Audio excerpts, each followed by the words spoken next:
Hey, what's up, y'all? So I'm sitting here working on a mix for a piece of music I call Escape Plan. It's from my Cinescapes album, and I'm remixing it in Dolby Atmos. So I'm trying my hand at a drum bus in a Dolby Atmos mix.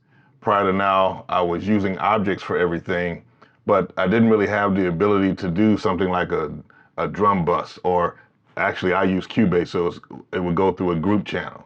So this is an experiment for me to have my drums not be objects so that I can route them to a drum group and do a little bit of compression on the drum mix. So I'll show you what I have going on. All right, so here's Escape Plan. It doesn't have a whole lot of drums, and they're actually not in the song a lot. It's just comprised of an 808, a kick, snare, clap, and a hi-hat. They're all being routed to a drum group, and this group is a 7.1.2 channel that's going to the bed. Now, the way I have this set up, I have the 808 and the kick. They're both going to the center channel. And then the snare, I'm putting that kind of in the sides as well as the center. Sorry, not the side, the front left and right channel and the center.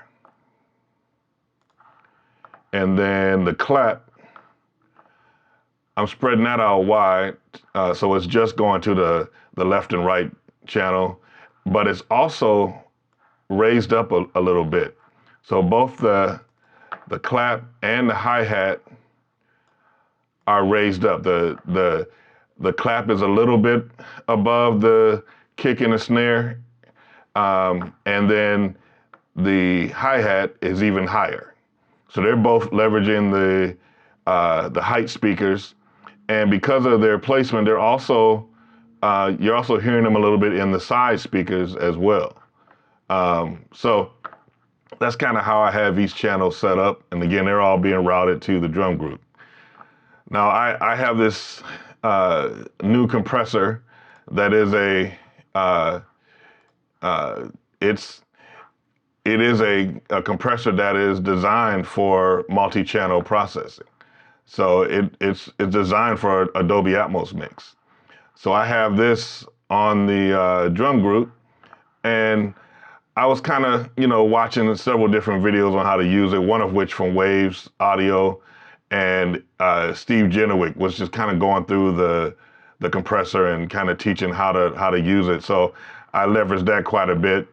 But the way that I have it set up is I have a group on the left and right channel. So you can basically decide kind of how you want to treat your front wall.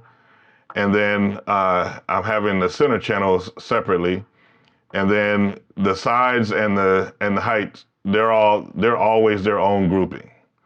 And so I have slightly different compression on my left and right channels than I do on my center channel, because that's predominantly the kick and the 808.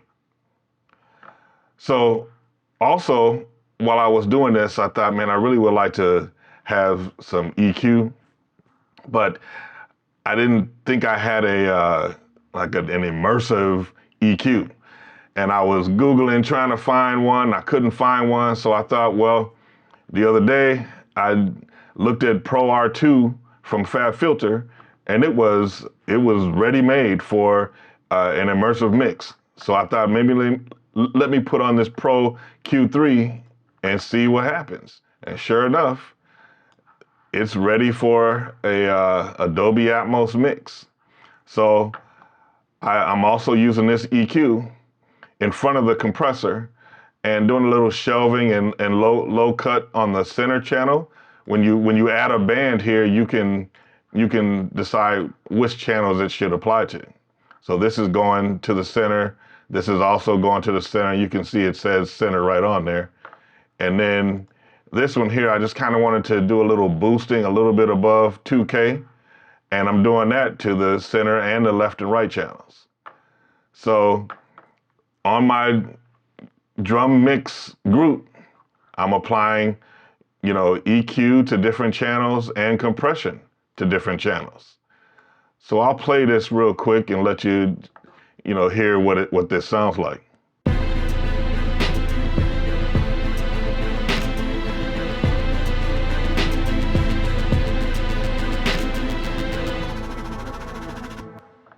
All right, let me let you hear what it sounds like with and without.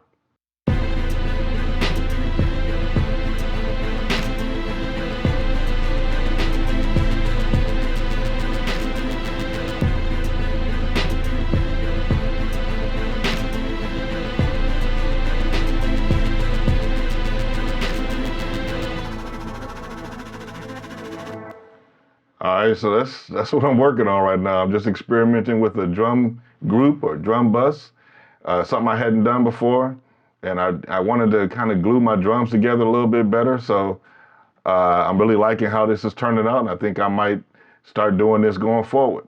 So this is all I have for now. I'll be back another time.